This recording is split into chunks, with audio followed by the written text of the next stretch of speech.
Hallo, grüß Gott, herzlich willkommen zu unserem Webinar Food Revolution aus Japan, neueste Trends und traditionelle Genüsse. Mein Name ist Christina Schlösser, ich bin die österreichische Wirtschaftsdelegierte hier in Tokio und freue mich sehr, dass Sie unserem Aufruf gefolgt sind und sich ein Webinar zu diesem, ich finde, sehr spannenden Thema anhören. Das Webinar wird auf Englisch gehalten. Unsere japanische Expertin will in Englisch sprechen. Daher will ich jetzt auch gleich auf Englisch switchen, das ist rausbringen, damit unsere Expertin auch alles hört. So, a warm welcome to all participants to today's webinar. Whenever I read our advertisement for this webinar about the tradition of Japanese food, the invention which has taken place over the last decades, centuries, how Japan influenced other countries and took input from other nationalities, from other food trends to develop its own special know-how and ingredients and tastes and products even further. And this now, it has always been a very impressive development. But now I think over the last 5-10 years, those trends went even more overseas. I mean, and we don't talk about sushi, ramen, or udon like in our advertisement. There is a lot more happening here. And we are very excited to have today an expert with us who will share some of her knowledge. And above all, where do all those trends come from and where might they all lead us in the future? And we hope that you can take some input, some motivation for your own products, your own business. And obviously, we want to invite you as well to come to Japan. You will hear more about this later. We are planning a trip, a Zukunftsreise, a fact-finding mission to Japan, where we want to show you some of the most important trends, developments, and companies here on the ground. But as I said, we have an expert with us, so I will not talk much further. I'm excited that you're here, and I'm looking forward to seeing many of you in a few months in Japan.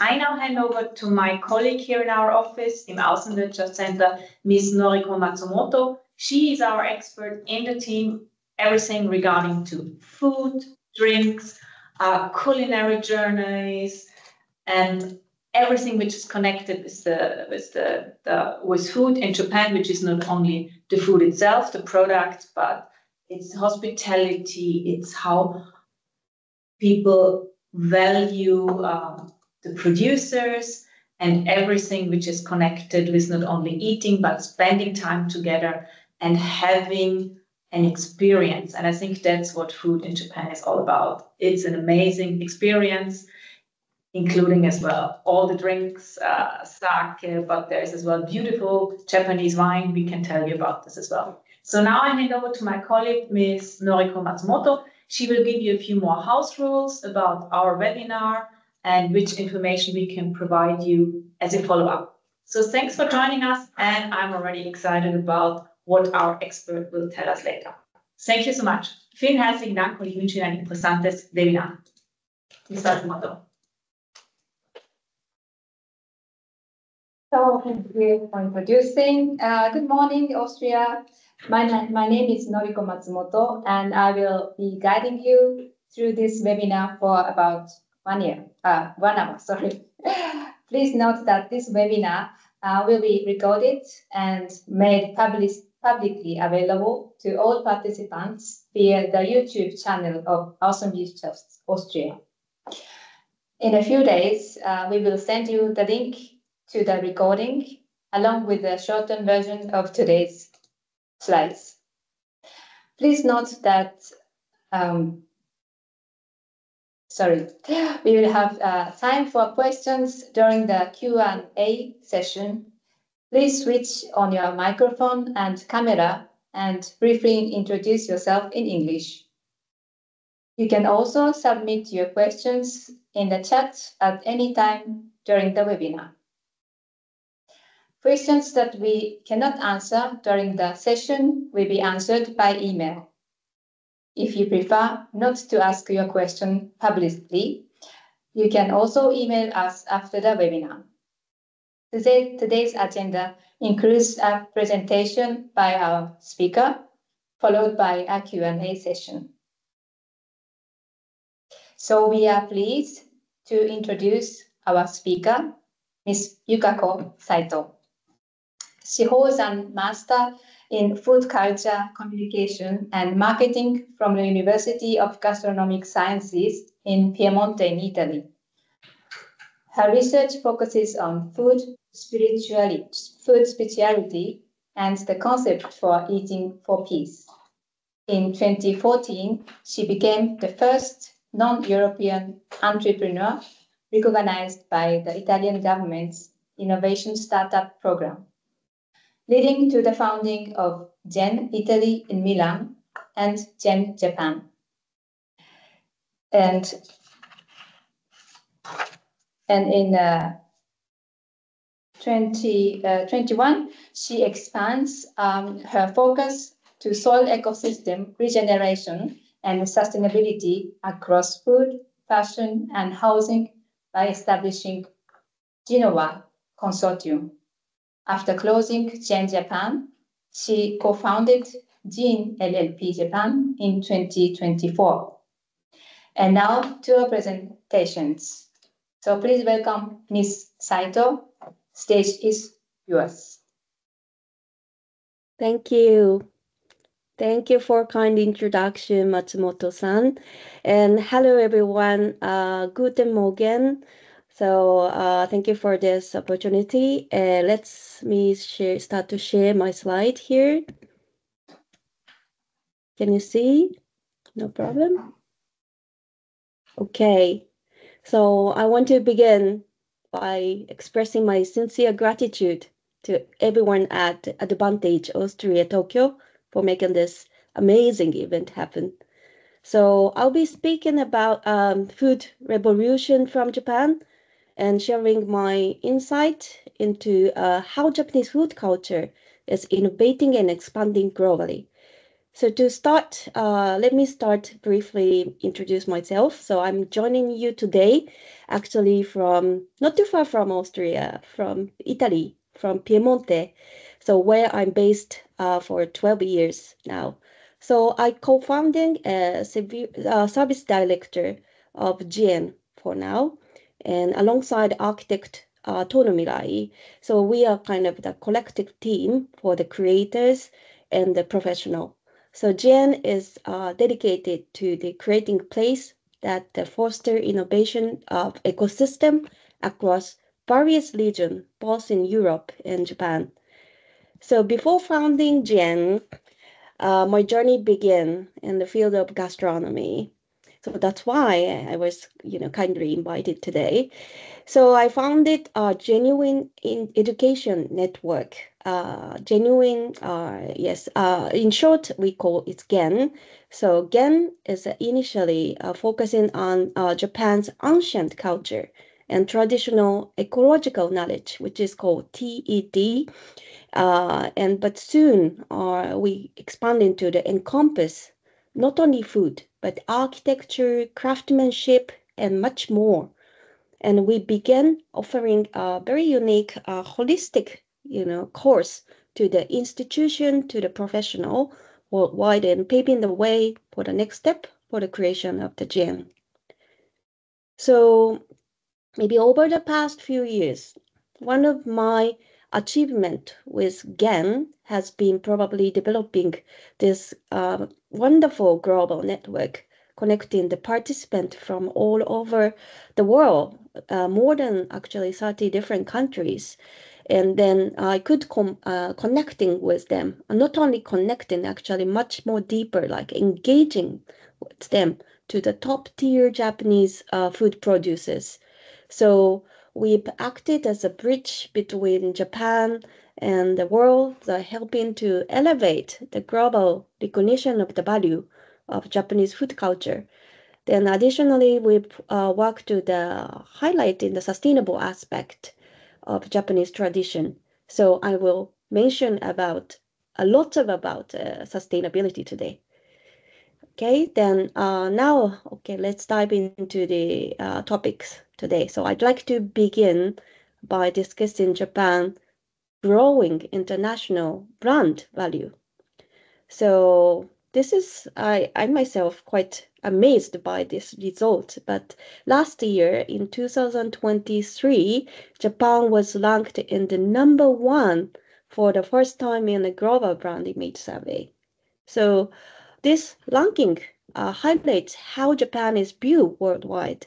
So associated with more like very general things like a value like safety or quality or reliability.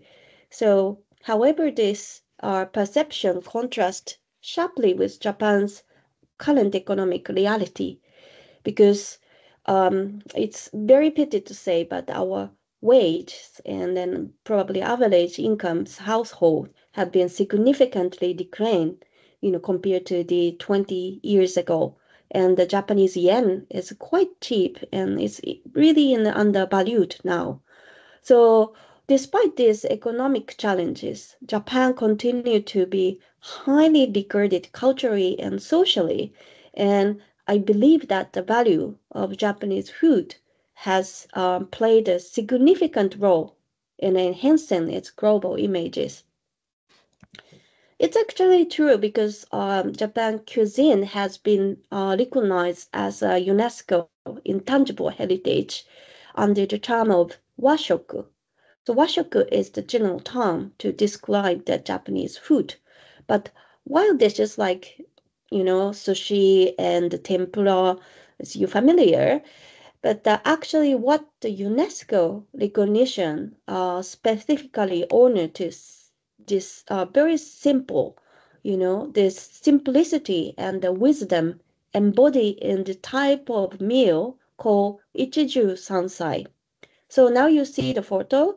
You see it's a very basic, printable, fundamental set of the menu. A meal consisting of one soup, mostly like, miso soup, and the 3 side dishes, like, some fishes and vegetable and so on. So it's not about the lavish technique, but rather than the spiritual connection to the nature and the respect for the resources that define this tradition.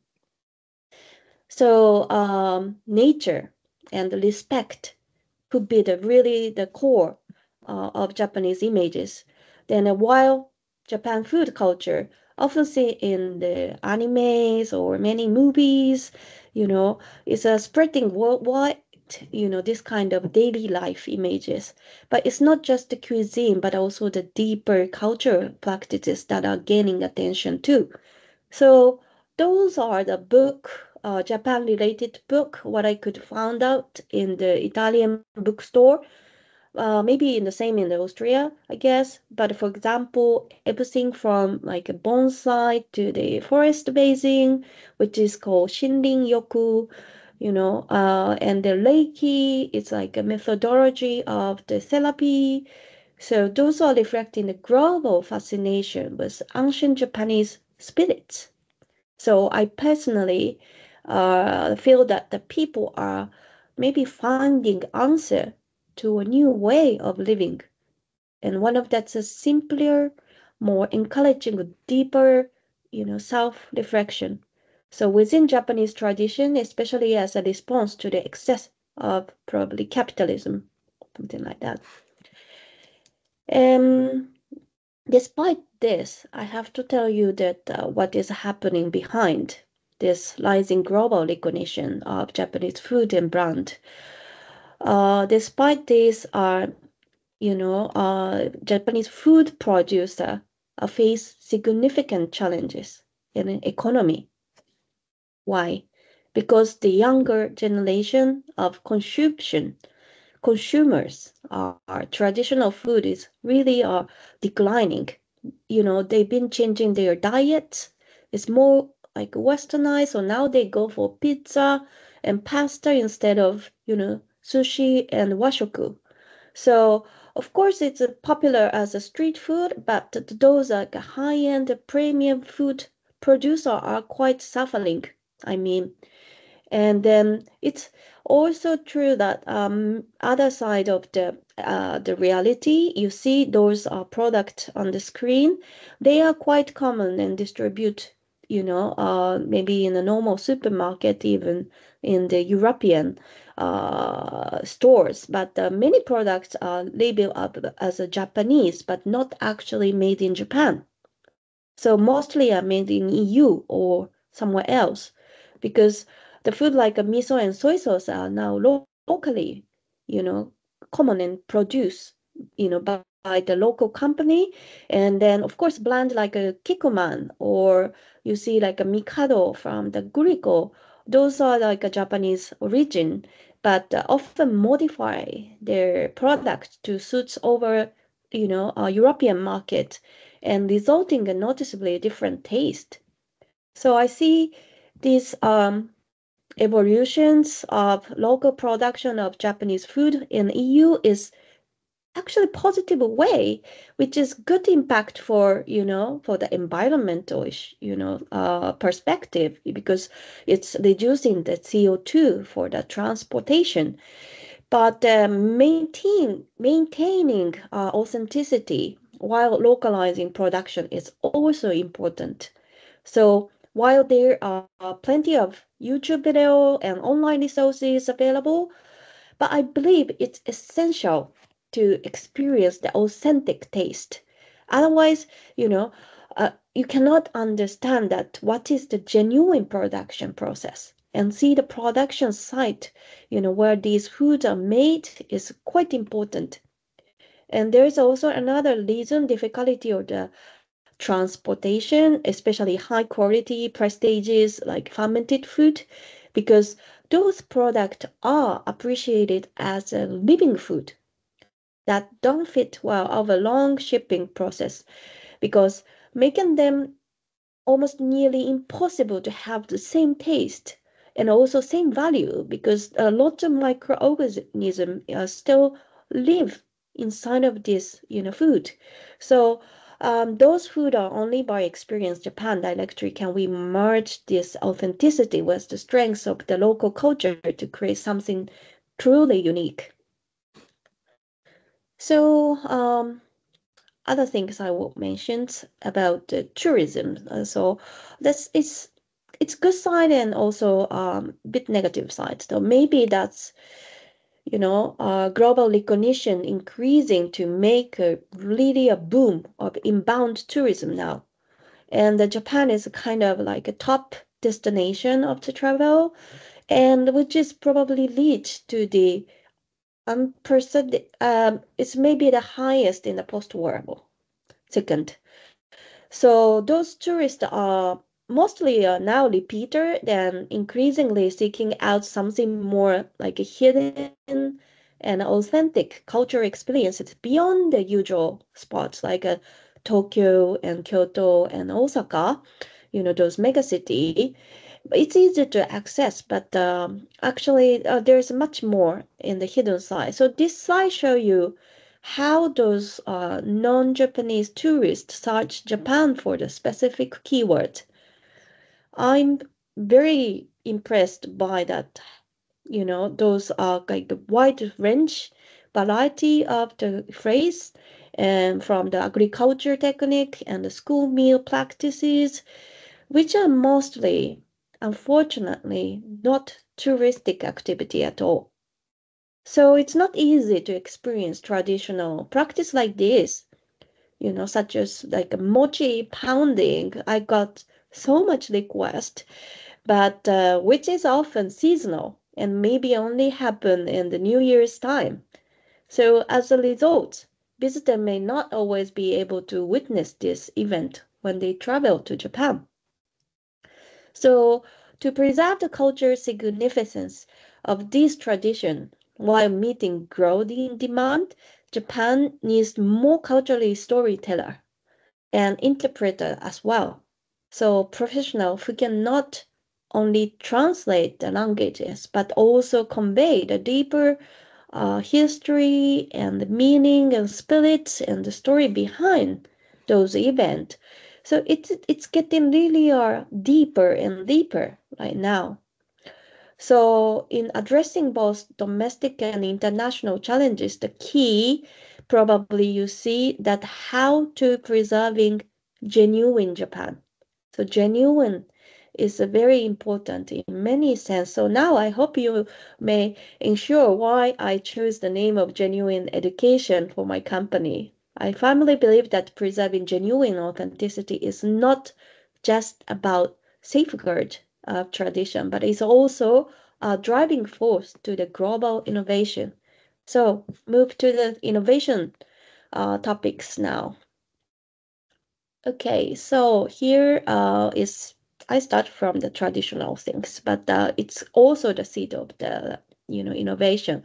So Japan cuisine has a history with over 1,000 years evolving continuously. I mean, so for instance, like you see the Shojin ryori, and this is like a really deeply associated with the temple food. So it's a Buddhist kind of vegetarian cuisine.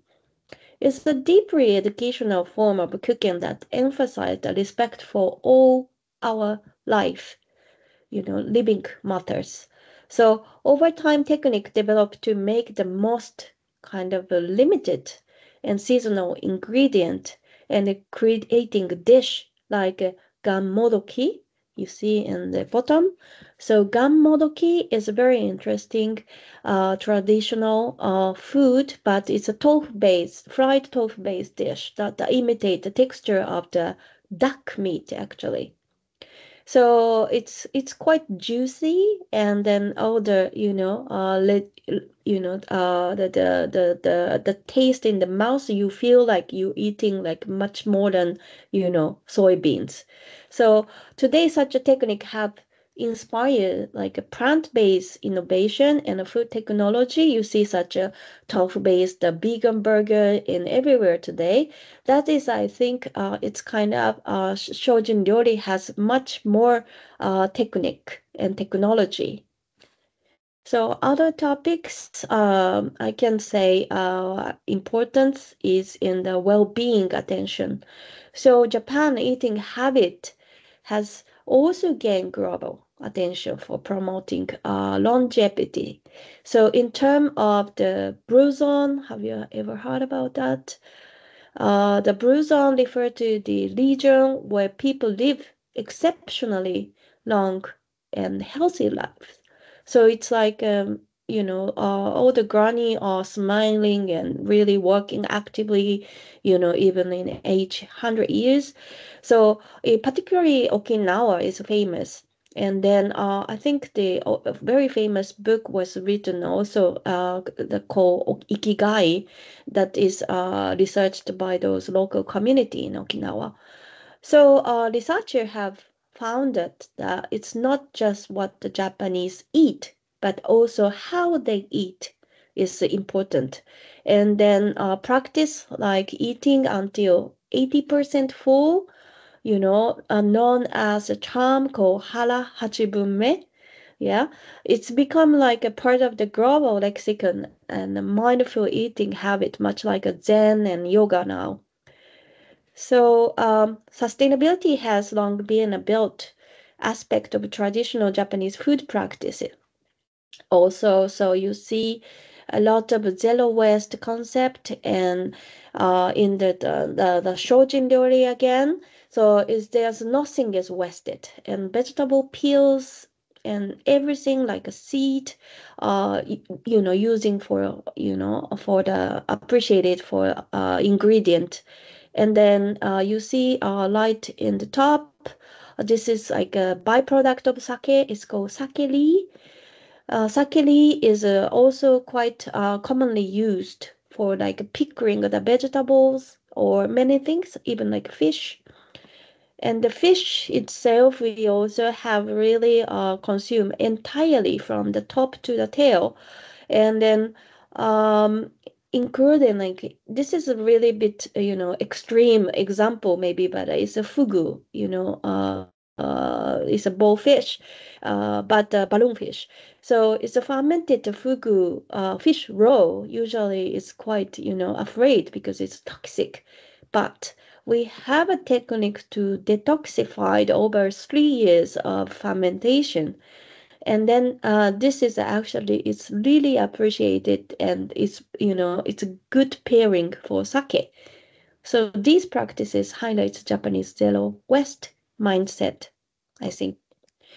And let's go deeper to the fermentation topics. So fermentation is another area where Japan food culture stand out. So globally known products like miso and soy sauce, of course, and also sake, but all produced using fundamentally koji. Koji is a mode, and it's called academically Aspergillus oryzae. So this fermentation process is increasingly recognized for its probiotic benefit, and then international interest has grown so much. And recently, even there is a major conference called KojiCon and held annually in the US. And I think all the European professional and experts on koji are gathering every year. It's getting like not the Silicon Valley, but it's a Koji Valley in the US.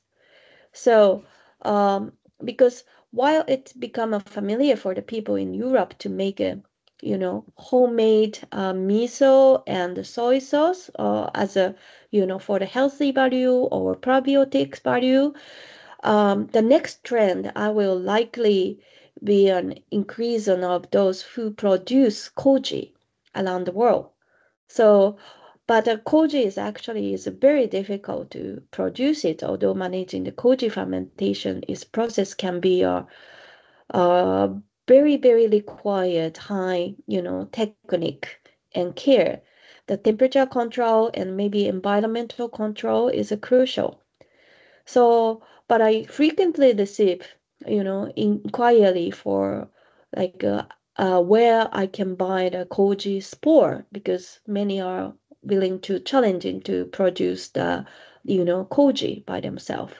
But however, there's only fewer than 10 koji spore seller remaining in Japan.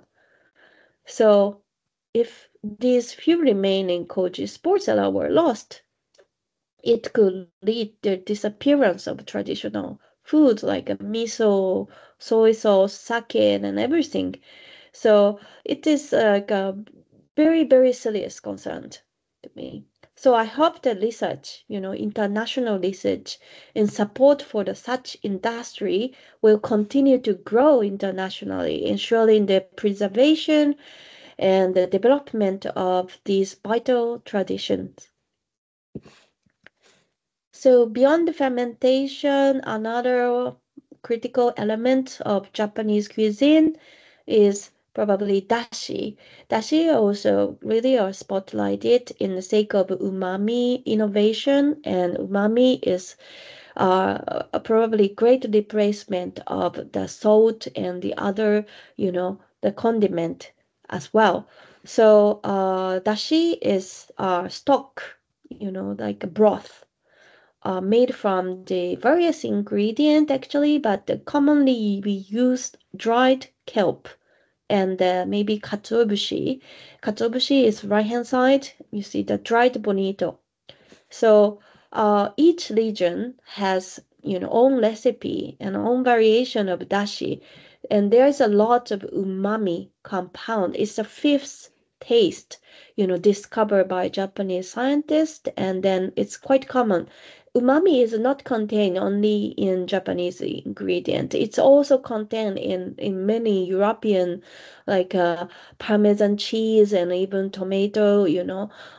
Those are also can secrete that good umami. So we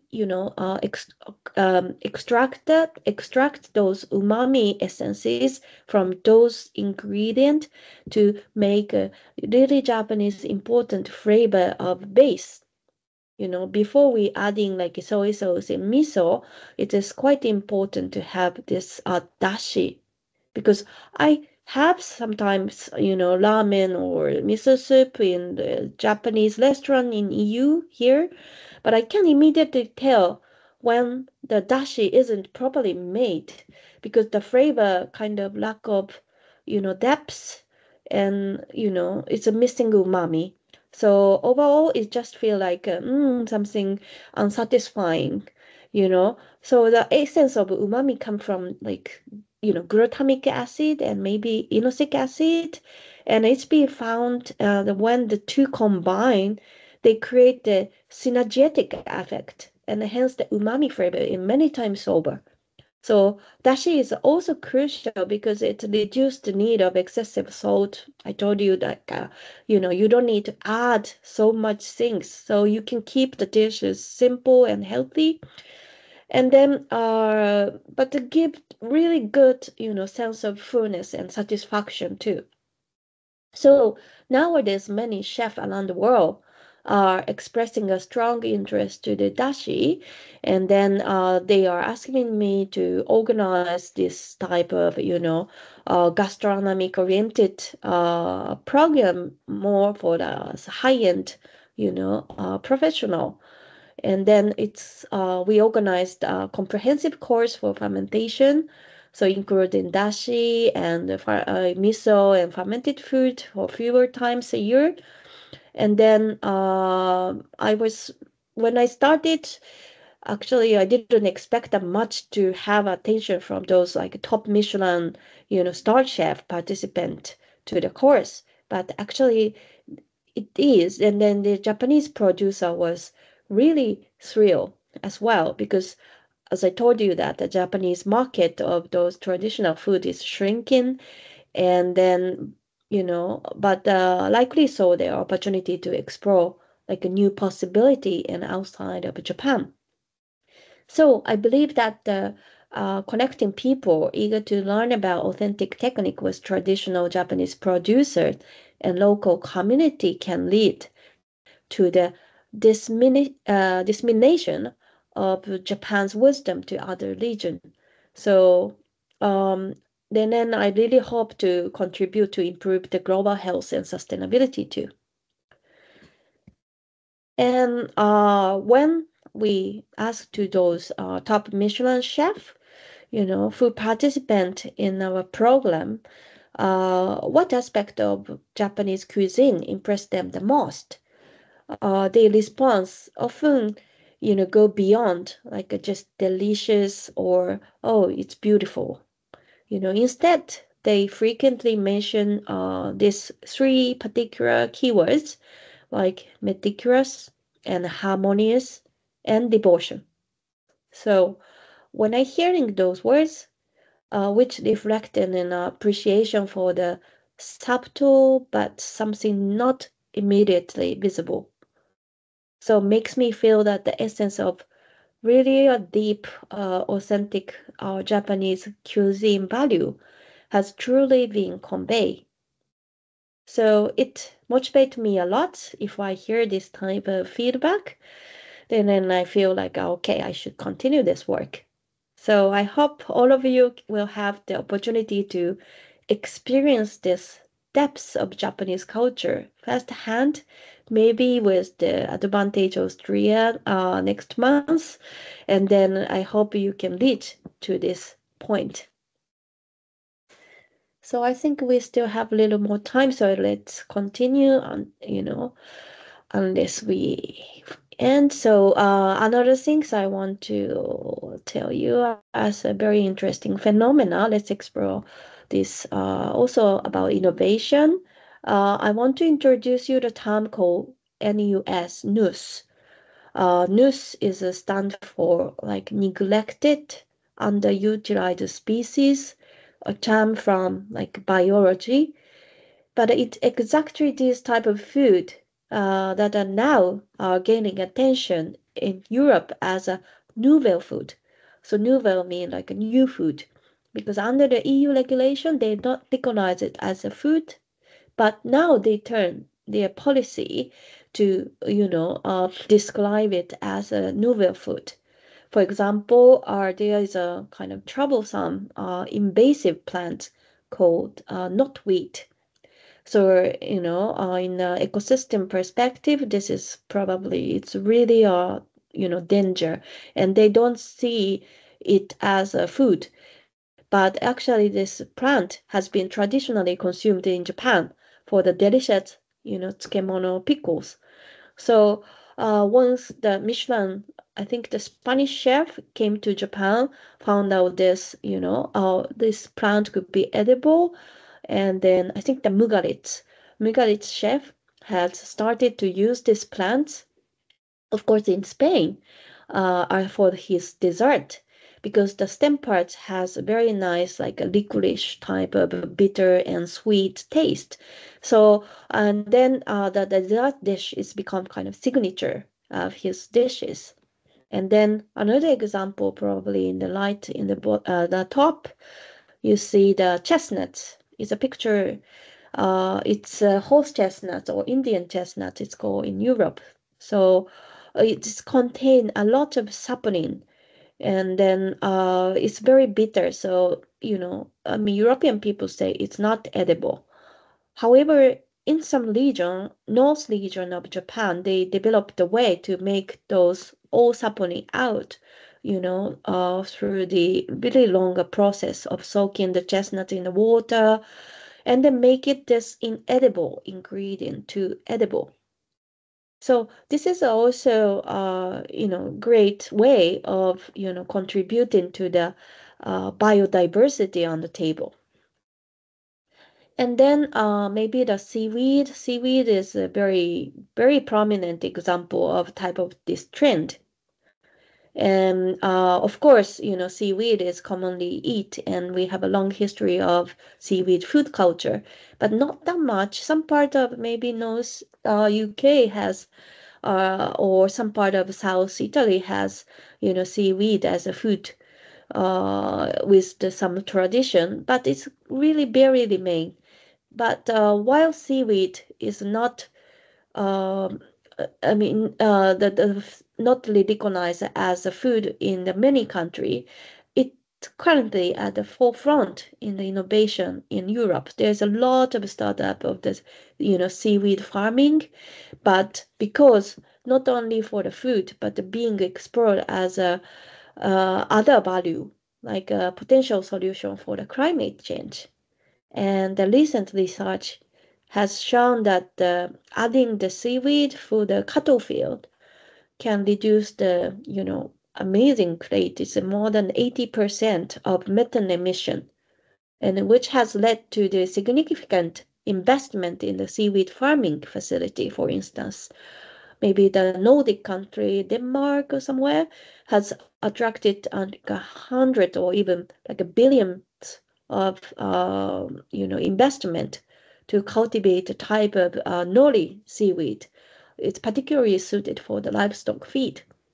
However, this seaweed feed has been relatively common for quite some time. So unfortunately, in Japan, it has not been scientifically proven because it's a tradition, it's normal thing.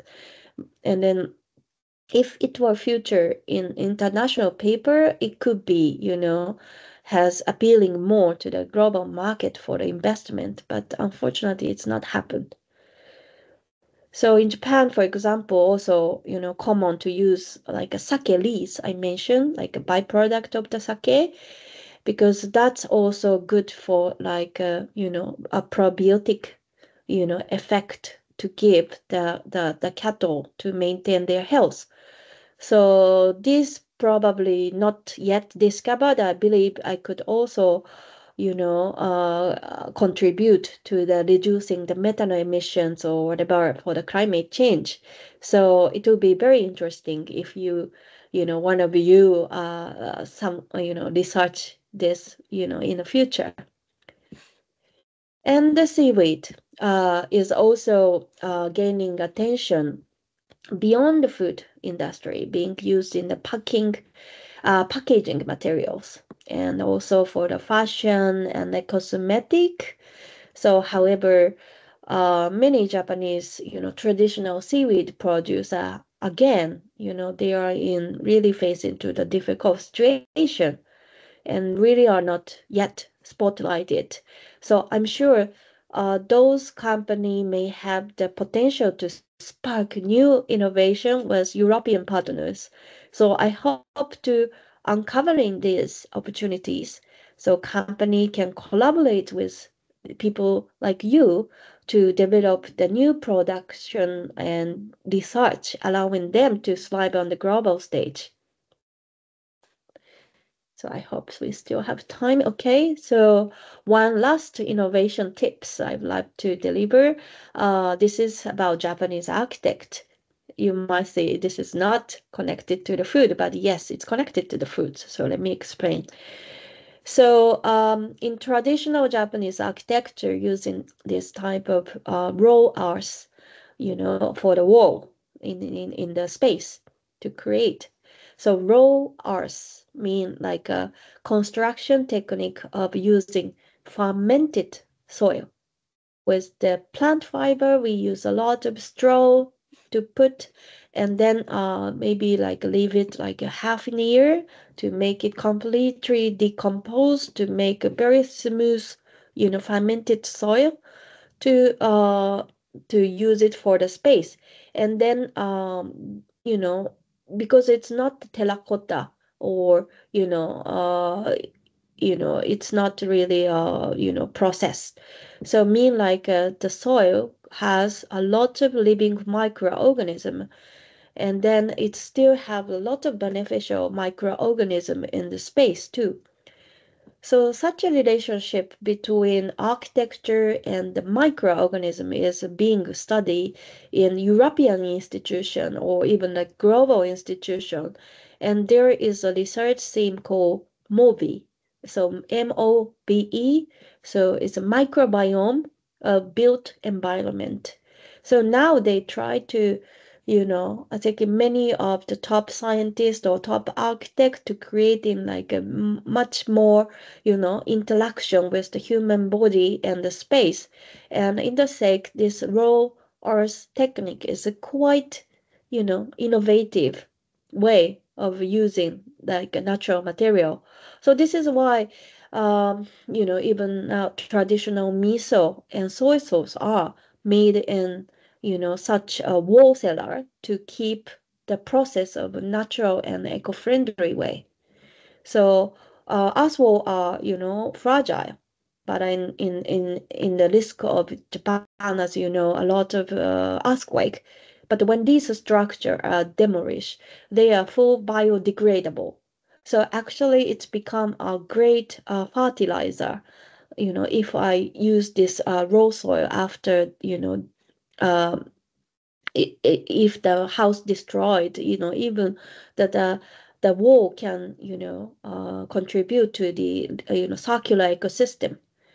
So Japan has been shaped by the principle of the coexisting with the invisible microorganisms that are integral to the both its food and architecture. So one last topics I want to mention. We are finally close to the conclusion today. So, as you see, to truly understand the Japanese cuisine and culture, it's essential to recognize that the food in Japan is deeply intertwined with the sense of relevance of nature. One of the best illustration of the ethos, I hope you can visit this place, but can be found in the Ise Jingu. So it's a sacred site. It's a Shintoism. Is a shrine located in the Mie Prefecture, and I often describe it to the European guest as a Vatican of Japan. And Japanese people have long believed that even a single grain of rice and the invisible microorganism that play a role in with divine spirits. So this is the core philosophy of Shinto. And this perspective reflects the broader philosophy that intertwines the daily life with the rhythm of the nature. So while simultaneously considering the well-being of future generation, sometimes even imaging 1,000 years into the future. So in Ise Jingu, you will see amazing system still remaining. Instead of grand statue or century-old buildings like in Europe, in a church, visitors are often shocked by the simple, wooden structure nestled within the vast forest. So natural landscape surrounding the shrine is meticulously managed, and the food dedicated to the gods produced through self-sufficient practices. So actually the sacred rice is cultivated inside of the shrine, and the sea salt is harvested in the local shore. So while all the dedication, the food to dedicated the god are prepared daily, and those are 100% self-sufficient. And sustainable management of those natural resources is quite crucial, and they remain abundant, those preserving ancient technique in the both environmental stewardship and food production. So another key ritual is a jingu, is a shikinen sengu. Our ceremony were built in the shrine complex, rebuilt every 20 years. So the next ceremony is actually scheduled in the 2033, and the cycle, serves as the way to passing down the tradition of craftsmanship to the new generation. So remarkably, this material for these buildings are drawn from tree planted specifically for this purpose over 100 years ago. So which is illustrating a long-term vision and respect for the nature. So I had actually another few slides, but I think that now time is getting over. So I will jump into the last thing. So today we are really cover a lot of ground of Japanese culinary innovation to the architect, and then reflecting the broader interest in Japan that goes far beyond just the food. But the people worldwide are increasingly fascinating Japan's traditional lifestyle, including its architecture and well-being and just the normal daily practices, which I really appreciated. So I really wish you to discover with the Advantage Austria, because they will organize the great trip to Japan in, I think, October and December. I think Matsumoto-san will tell you later. But we also have some, course for professional who want to go deeper for those topics. So I really wish to have an opportunity to deliver more about those Japanese, value for your inspiration. So I hope I can still in time. So thank you very much. So please, if you are interested in, please reach out to us and through the Instagram or even email. So thank you again. And then now I conclude my presentation. I'm back to Matsumoto-san. Thank you. So thank you very much, Ms. Saito, for the exciting presentation. Before moving on to introduce our trip in November, we now have time for questions. Please raise your hand if you'd like to ask something, or just put in chat. So perhaps we have one question in the chat. The question is, how open are Japanese to Austrian food and drink? I think Austrian food is not really well known yet, Yes, for that question, I will answer. Yeah. Yes, the Japanese people are quite open for new products. So in that sense, Austrian food and drinks have also chance if you have proper partner who can do marketing and sales activities together with you. But without your cooperation for partners, it is often difficult to enter the market really for the long time sense. But they are, yes, Japanese people are very interested. They see the Austrian food and beverages as a high quality products. So if they think it's a good price with nice packaging and the quality is good, then they would love to buy them. That you need to have a right partner for that. We will continue with introduce our tour in November. So we will organize, as Ms. Schuster said, a Zukunftsreise, a future trip to Japan from November 18th to 22nd. So we are showing now the program, which you can also see in our website. On this trip, you will experience various interesting food techniques through a series of workshops, company visits to innovative food producers such as Yakult and Kewpie are also included in the program. You can find detailed information now on the chat or later in our email.